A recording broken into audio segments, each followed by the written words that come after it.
आखिर भगवान जगन्नाथ के गहने चुराकर एक माँ क्यों भाग रही है? क्या वो सच में चोर है या इसके पीछे छुपा है कोई ऐसा दर्द जो दिल हिला दे? क्या वजह हो सकती है कि एक माँ भगवान तक के गले से गहने निकालने पर मजबूर हो जाए? और सबसे बड़ा सवाल, क्या भगवान ने उसे रोका या खुद उसे जाने दिया?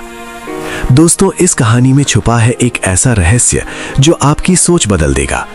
तो चलिए जानते हैं इस माँ के दर्द और उस अनसुने सच की पूरी कहानी। सुबह की पहली किरण जब पुरी के जगन्नाथ मंदिर की नक्काशीदार प्राचीन दीवारों पर पड़ी तो वातावरण में हमेशा की तरह शंख और घंटियों की मधुर ध्वनि गूंज रही थी। समुद्र की नम हवाएं मंदिर के ऊपर लगे नील चक्र और लहराते पतित पावन झंडे को स्पर्श कर रही थीं। धूप की सुनहरी रेखाएं गर्भगृह के अंधेरे को चीरती हुई भगवान के श्रीमुख तक जा रही थीं, मानो स्वयं सूर्य देव ब्रह्मांड के स्वामी को दंडवत प्रणाम कर रहे हों। लेकिन उस दिन मंदिर की हवा में कुछ भारीपन था। पुजारी महसूस कर रहे थे कि आज की सुबह रोज जैसी नहीं है। मंदिर के पुराने बरगद के पेड़ पर पक्षी चहक नहीं रहे थे और सेवादारों के मन में एक अनजाना भय व्याप्त था। जैसे ही मुख्य पुजारी ने गर्भगृह के विशाल और भारी चंदन के पट खोले, उनके हाथ से आरती की सुवर्ण थारी छूटकर पत्थर के फर्श पर गिर पड़ी। झंकार की वो आवाज पूरे मंदिर में गूंज उठी। पुजारी की आंखें फटी की फटी रह गईं। भगवान जगन्नाथ के गले में सुशोभित वो ऐतिहासिक और बेशकीमती मोतियों का हार गायब था, जिसे सदियों पहले एक कलिंग नरेश ने युद्ध जीतने के बाद भेंट किया था। वो केवल एक गहना नहीं था, वो उड़ीसा की आस्था का केंद्र था। पुजारी की चीख सुनकर सुरक्षाकर्मी और अन्य ब्राह्मण अंदर की ओर भागे। देखते ही देखते भक्तों की भीड़ मंदिर के बाहर जमा होने लगी। कोई कह रहा था कि ये कलयुग के चरम का संकेत है, तो कोई इसे महाप्रभु का क्रोध मानकर थर-थर कांप रहा था। पुलिस प्रशासन तुरंत हरकत में आया। जब मंदिर के उच्च तकनीकी सीसीटीवी कैमरों की फुटेज खंगाली गई तो विशेषज्ञ भी दंग रह गए। रात के ठीक 2:15 पर जब हार गायब हुआ, स्क्रीन पर एक अलौकिक धुंधलापन छा गया था। वो किसी धुएं जैसा नहीं था, बल्कि ऐसा लग रहा था मानो किसी ने कैमरों की दृष्टि पर अपनी माया का पर्दा डाल दिया हो। उस वक्त गर्भगृह के आसपास कोई इंसान नहीं था, फिर भी हार गायब था। इसी भीड़ के एक अत्यंत सुदूर और अंधेरे कोने में खड़ी थी वो विधवा माँ। उसका अपना कोई नाम नहीं बचा था। दुनिया उसे केवल मैया कहकर पुकारती थी। उसके सफेद कपड़ों पर गरीबी की मिट्टी के दाग थे और उसके नंगे पैर बिवाइयों से फटे हुए थे। मैया का पूरा संसार उसका 7 साल का बेटा कान्हा था। कान्हा इस वक्त पास के ही सरकारी अस्पताल के बिस्तर पर अपनी आखिरी सांसें गिन रहा था। मैया का अतीत दुखों की एक लंबी दास्तान था। जब कान्हा का जन्म हुआ तो उसके पति ने उसे जगन्नाथ का साक्षात प्रसाद कहा था।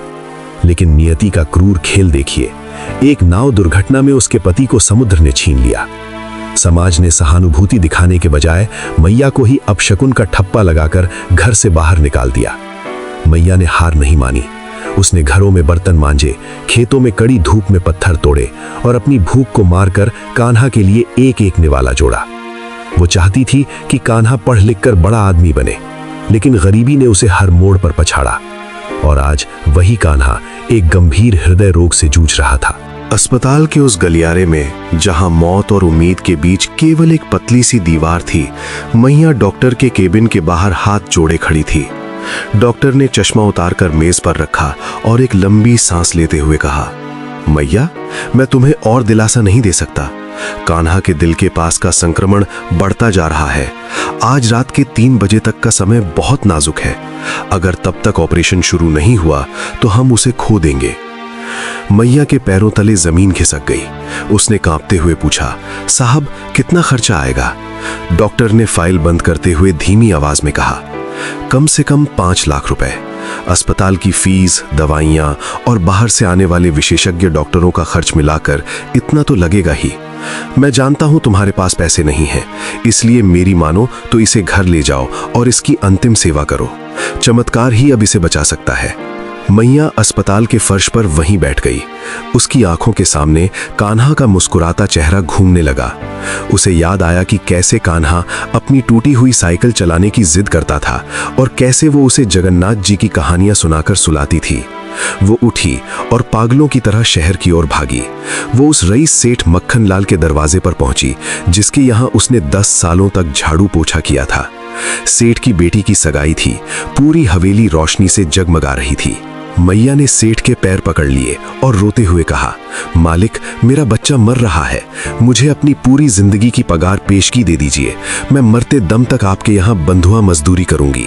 लेकिन सेठ ने घृणा से अपना पैर पीछे खींच लिया और पहरेदारों को चिल्लाकर बोला, इस विधवा को यहाँ से हटाओ। आज शुभ काम है और ये अपना मनहूस चेहरा लेकर आ गई। सगाई का शगुन खराब कर देगी। पहरेदारों ने मैया को घसीटकर सड़क पर फेंक दिया।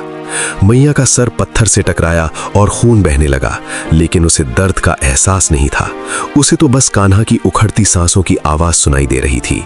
वो शहर के हर उस दरवाजे पर गई जहां उसने पसीना बहाया था, लेकिन हर जगह उसे अशुभ और भिखारिन कहकर दुत्कार दिया गया। किसी ने उसे रोटी देने की बात कही तो किसी ने 10-20 रुपए फेंक दिए, लेकिन 5 लाख का पहाड़ कोई नहीं लांघना चाहता था। थकी हारी, टूटी हुई और लहूलुहान मैया फिर से जगन्नाथ मंदिर की सीढ़ियों पर आ बैठी। मंदिर अब भक्तों के लिए बंद हो चुका था, क्योंकि हार चोरी होने की वजह से सुरक्षा बढ़ा दी गई थी। मैया ने बंद कपाटों की ओर देखा। उसकी आंखों में अब आंसू नहीं, एक भयानक विद्रोह था। उसने चिल्लाकर कहा, ओ दुनिया के मालिक, तुझे लोग अनाथों का नाथ कहते हैं, पर क्या तुझे एक माँ की चीख सुनाई नहीं देती? तू इन सोने और मोतियों के बीच सो रहा है और मेरा बच्चा वहां अस्पताल के ठंडे फर्श पर अपनी आखिरी सांसें गिन रहा है। अगर तू सच में है तो आज तुझे साबित करना होगा, वरना मैं कह दूंगी कि तू केवल पत्थर है। हवा का एक तेज झोंका आया और मंदिर के ऊपर लगा विशाल झंडा पतित पावन जोर से फड़फड़ाने लगा। पुजारी अंदर सफाई कर रहे थे, लेकिन किसी ने नहीं देखा कि मैया मंदिर के पिछले द्वार की ओर बढ़ रही थी, जहां की दीवारें टूटी हुई थीं। उसके मन में एक भयानक संकल्प जन्म ले चुका था। रात के सन्नाटे में मंदिर का परिसर किसी शांत समाधि जैसा लग रहा था। केवल समुद्र की लहरों की गूंज दूर से सुनाई दे रही थी। मंदिर के चारों ओर पुलिस का कड़ा पहरा था, लेकिन मैया को शायद उस रात कोई अदृश्य शक्ति रास्ता दिखा रही थी। वो मंदिर के उस पिछले हिस्से की ओर बढ़ी जहां सदियों पुराने बरगद के पेड़ की जड़ें दीवार को फाड़कर बाहर निकल आई थीं। उसके पैरों में कांच चुभ रहे थे, झाड़ियां उसकी साड़ी को चीर रही थीं, पर उसे केवल कान्हा का वो मासूम चेहरा दिख रहा था जो ऑक्सीजन मास्क के पीछे छिप गया था। जैसे ही उसने मंदिर की ठंडी दीवारों को छुआ, उसे एक अजीब सी सहरन महसूस हुई। अचानक वातावरण में चंदन और तुलसी की एक ऐसी तीव्र महक फैली जो किसी भी कृत्रिम इत्र से परे थी। तभी उसके कानों में एक भारी लेकिन अत्यंत कोमल आवाज गूंजी, मैया मत रो, मैं यहां हूं। मैया चौंक गई। उसने इधर उधर देखा, पर वहां कोई नहीं था। वो कांपते हुए कदमों से गर्भगृह के पीछे की एक छोटी सी खिड़की के पास पहुंची। अंदर दियों की लौ धीमी पड़ चुकी थी, पर भगवान जगन्नाथ की उन बड़ी बड़ी गोल आंखों में एक अजीब सी चमक थी। मैया ने खिड़की की सलाखों को पकड़ लिया और फुसफुसाते हुए कहा, लोग कहते हैं तूने पूरी दुनिया का भार उठा रखा है। क्या मेरे एक नन्हे से बच्चे का भार तुझसे नहीं उठाया जाता? क्या तुझे इन मोतियों की जरूरत है? क्या ये तेरी भूख मिटाते हैं? मेरी कोख उजाड़कर तू कैसे चैन से सो सकता है? तभी एक चमत्कार हुआ। मंदिर के भीतर का वातावरण पूरी तरह बदल गया। हवा का एक मखमली झोंका मैया के चेहरे को स्पर्श कर गया और वही आवाज फिर सुनाई दी, मैया, ये हार मेरा नहीं, ये तो तुम्हारे विश्वास का कर्ज है। इसे ले जाओ। ये आज मेरे श्रृंगार के लिए नहीं, एक माँ की ममता की जीत के लिए बना है। मैया की आंखें फटी की फटी रह गईं। उसने देखा कि भगवान के विग्रह से एक हाथ धीमे से हिला, या शायद ये उसकी ममता का भ्रम था। लेकिन अगले ही पल वो बेशकीमती मोतियों का हार, जिसके लिए पूरा नगर पागल हो रहा था, खिड़की के पास पत्थर के फर्श पर गिरा हुआ था।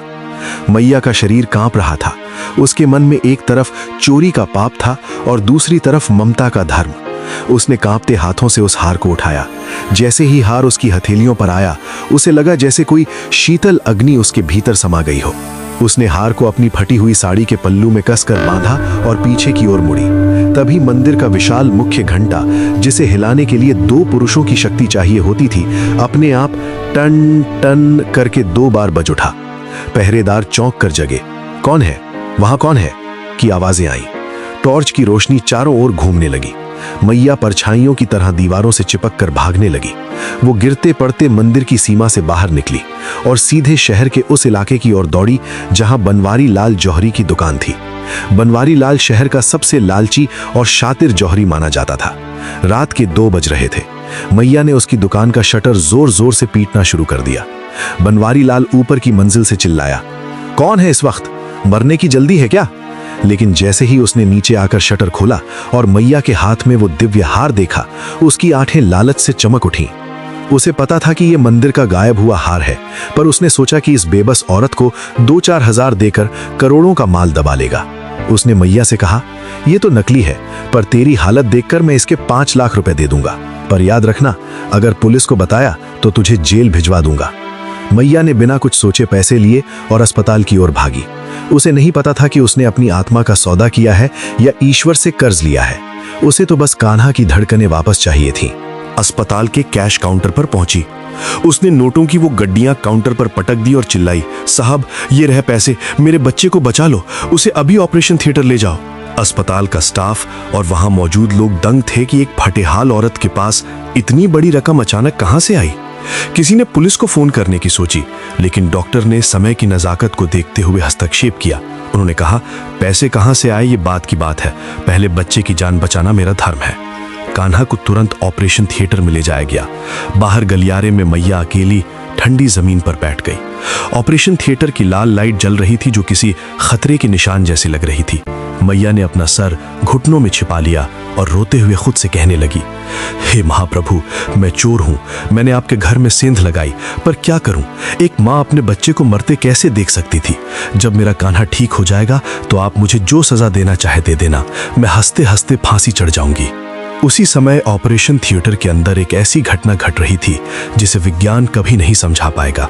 मुख्य सर्जन और नर्स संध्या कान्हा का सीना खोलने की तैयारी कर रहे थे। अचानक पूरे कमरे का तापमान गिर गया। मशीनों की बीप बीप की आवाज एक लयबद्ध संगीत में बदल गई। नर्स संध्या ने देखा कि कमरे के कोने से एक दिव्य प्रकाश पुंज निकला और कान्हा के बिस्तर के पास आकर स्थिर हो गया। संध्या की आंखें फटी रह गईं। उसे वहां कोई इंसान तो नहीं दिखा, पर एक धुंधली सी सांवली परछाई दिखाई दी जिसके हाथ कान्हा के सिर पर थे। डॉक्टर ने महसूस किया कि उनके हाथ अपने आप चल रहे हैं, जैसे कोई अदृश्य शक्ति उनके औजारों को सही दिशा दे रही हो। जिस संक्रमण को ठीक करने में घंटों लगने थे वो मिनटों में गायब होने लगा। कान्हा के चेहरे पर छाई नीलिमा खत्म हो गई और वहां एक गुलाबी चमक आ गई। और आखिरकार कान्हा पूरी तरह से ठीक हो गया। सच ही कहा गया है दोस्तों, भगवान से बड़ा दयालु कोई नहीं, लेकिन भगवान से बड़ी परीक्षा लेने वाला भी कोई नहीं। जब श्रद्धा सच्ची हो तो चमत्कार होना तय है। अगर इस कहानी ने आपके दिल को छू लिया हो तो वीडियो को लाइक, शेयर और चैनल को सब्सक्राइब जरूर करें। और अगर आप चाहते हैं इस कहानी का पार्ट 2 तो कमेंट में लिखिए जय जगन्नाथ। मिलते हैं अगले भाग में।